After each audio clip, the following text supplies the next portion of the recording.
மாலை 5 மணி முதல் இதுவரை இடம்பெற்றுக் கொண்டிருக்கும் விழிப்புணர்வற்ற சகோதரர்களின் விழிகள் மேடை நிகழ்ச்சி பற்றிய பின்னூட்டல் ஒன்றை வழங்குவதற்காக LLB பட்டம் பெற்ற அக்கரைப்பற்று நீதிமன்றத்தில் பணிபுரியும் சகோதரர் உவைசுர் ரஹ்மான் அவர்களை அன்புடன் மேடைக்கு அழைக்கின்றோம். Now we kindly invite Mr. Uwaisur Rahman, the lawyer attached to Akrepati Magistrate Court, to give the feedback of the all event that took place from 5 up to now we have had. Assalamu alaikum wa rahmatullahi ta'ala wa barakatuhu. தூண்கள் இல்லாமல் வானத்தை உயர்த்திய இறைவா, கடலுக்கடியிலும் ஆயிரம் திரவியங்களை படைத்த ரட்சகா, உனக்கு என் புகழ் அனைத்தும் அல்ஹம்துலில்லாஹ். ஸலவாத்தும் சலாமும் சாந்தியும் சமாதானமும் இவ்வுலக ரட்சகருக்கு ஒரு வழிதுணையாக வந்து எம் அனைவரையும் இந்த இடத்திலும் மறுமையிலும் நல்லொளி காட்டுவதற்காக வந்த ஸல்லல்லாஹு அலைஹி வஸல்லம் அவர்களை சாரட்டும் சேரட்டும் என்ற பிரார்த்தனைகளோடு ஆரம்பம் செய்கின்றேன்.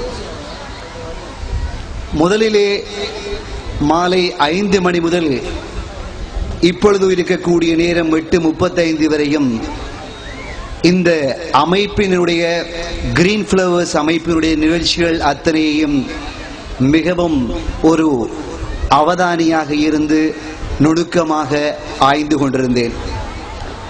முதலிலே கிரீன் ஃப்ளவர்ஸ் அமைப்பினர் தங்களுடைய பெயர்களை இந்த நிகழ்ச்சியை பார்த்ததன் பின்னர் எனக்கு ஒன்று புரிந்தது, பெயர்களை சற்று மாற்றிக்கொள்ள வேண்டும் என்பதாக. விழிப்புணர் அற்றோர் அமைப்பு என்பதை அவர்கள் நீக்கி விழிகள் அமைப்பு என்ற பெயரை இன்றைய தினத்திலே இருந்து திருத்திக் கொள்ளலாம் என்பதாக எனக்கு படுகிறது. ஏனென்றால் விழிகளை கொண்டு செய்ய முடியாத வெற்றையெல்லாம் இறைவன் அவர்களுக்கு வழங்கியிருக்கின்றான். இதனால் தான் ஐக்கிய அமெரிக்கா 1964ஆம் ஆண்டு அக்டோபர் மாதம் 15ஆம் தேதி வெள்ளை பிரம்பு தினம் என்ற ஒன்றை அறிமுகம் செய்தது. அப்போது அது வெள்ளை பிரம்பு தினமாக இருந்தாலும் கூட பிற்பட்ட காலத்தில் அமெரிக்க காங்கிரஸ் அதற்கு மிகவும் வலி சேர்க்கக்கூடிய விதத்திலே அதிலே சில மாற்றங்களை கொண்டு வந்தது. அண்மை காலமாக இந்த விழிப்புணர் அற்றோர்கள் அல்லது இயலாமை கொண்டவர்களுக்கு ஆங்கிலத்திலே சில திருத்தங்களை செய்திருக்கிறார்கள். It is not disability, but it is a different ability என்கின்றார்கள். இயலாமை என்பது முற்றுமுழுதான இயலாமை அல்ல, மாறாக அது வித்தியாசமான இயலுமைகளை கொண்டுள்ளது என்கின்ற ஒரு விடயத்தை அன்று அவர்கள் முன்வைத்து வெற்றிகரமாக செய்து கொண்டிருக்கின்றார்கள். அதன் அடிப்படையிலேயே கிரீன் ஃப்ளவர்ஸ் அமைப்பினருடைய நிகழ்ச்சிகளை பார்க்கின்ற போது இவ்வாறு வித்தியாசமான இயலுமைகளை கொண்டு அவர்கள் சாதனை செய்து கொண்டிருப்பதை பார்க்க முடிகிறது. அவர்களுடைய உரைகள், அவர்கள் சார்ந்து வருகின்ற இளைய கசீதாக்கள், இனிமையான பேச்சுக்கள், காத்திரமான கருத்துக்கள் போன்றவை எங்கள் ஒவ்வொருவருடைய விழிகளையும் நேத்திரன்களையும் இன்னும் ஒரு முறை திறந்து அவர்கள் பக்கம் உதவிக்கரம் நடுவதற்கு அல்லது உதவிக்கரம் கொடுப்பதற்கு ஈட்டுச் செல்கிறது. நாங்கள் ஒன்றை விளங்கிக் கொள்கின்றோம், எம் மத்தியிலே ஒரு இயலாதவர் வருகின்ற போது அவருக்கு நாங்கள் எழுந்து நின்று எங்களுடைய ஆசனத்தை கொடுக்கின்றோம். விழிப்புலன் அற்றவர் வருகின்ற போது அவரை நாங்கள் கை கொடுத்து ஆசனத்திலே அமர்த்துகின்றோம். ஆனால் அண்மை காலமாக இந்த நவீன சட்டவியல் நிபுணர்கள் எதை சொல்கின்றார்கள் என்றால், நாங்கள் அவர்களுக்கு ஏதோ இரக்கத்தின் அடிப்படையில் கொடுப்பது தவறு, மாறாக அது அவர்களுடைய உரிமை என்கின்ற அடிப்படையிலேதான் அவர்களுக்குரிய இடத்தை நாங்கள் கொடுக்க வேண்டும் என்பதை கொண்டு வந்து இலங்கையிலும் இத்தகையவர்களுக்காக விசேட சட்டத்தை ஏற்பாடுகள் செய்யப்பட்டிருப்பதை பார்க்கின்றோம். நீங்கள் போக்குவரத்து சபையிலே பிரயோசனங்களை அல்லது அடைந்திருக்கக்கூடியவர்கள் பார்த்திருப்பீர்கள், வாகனங்களிலே அவர்களுக்கு என்று விசேடமான ஆசனங்கள் ஒதுக்கப்பட்டிருப்பது அனுதாபத்தினால் அல்ல, மாறாக சட்டத்தினுடைய ஒரு தேவையாக காணப்படுகிறது. எல்லாம் வல்ல இறைவன் இவர்களுக்கு பல அருட்கடாட்சங்களை ஒட்டுமொத்தமாக கொடுத்திருக்கின்றான் தங்களுடைய மனக்கண்களுக்காக. இவர்களுடைய பேச்சுக்களை பாருங்கள், அவர்களுடைய முயற்சிகளை பாருங்கள். சட்டமானவர் இருக்கின்றார், ஒரு ஆஃபில் இருக்கின்றார், இங்கே மௌலவி இருக்கின்றார். அக்கரைப்பற்று பட்டண பள்ளி வாயிலே 5 வேளையும் அதான் சொல்லக்கூடிய மிகவும் இனிமையான குரலை கொண்டவர் இங்கே இருக்கின்றார். அவரை தான் பள்ளிவாயில் அழைத்து 5 வேளையும் அவரை அதான் சொல்வதற்காக அழைத்தது. அவர் இன்னமும் அந்த பள்ளிவாயல்லே அதான் சொல்கின்றார். இதற்கு இஸ்லாமிய வரலாறு நெடுகிலும் சான்றுகள் இருக்கின்றன.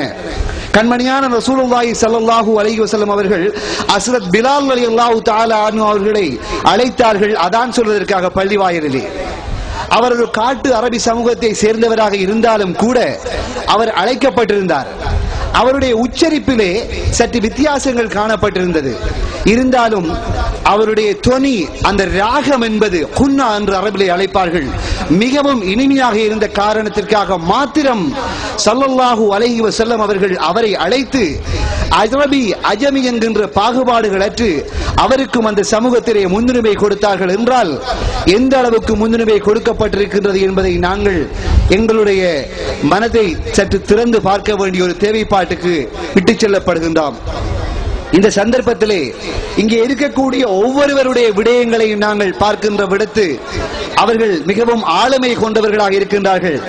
எனவேதான் இந்த கிரீன் ஃபிளவர்ஸ் அமைப்பினர் மிகவும் சிறந்ததொரு நிகழ்ச்சியை இந்த திறந்த கடல் வெள்ளம் போல் அமர்ந்திருக்கக்கூடிய மக்களுக்கு மத்தியிலே அக்கரைப்பற்று கடற்கரையிலே ஏற்பாடு செய்திருப்பதனுடைய நோக்கம் நிகழ்ச்சிகளை மாத்திரம் படைத்துவிட்டு அதனுடைய சுவைஞர்களாக மட்டும் நீங்கள் நின்று விடாது, பங்குதாளிகளாக, சிக்னேட்டரிகளாக நீங்கள் மாறுங்கள்.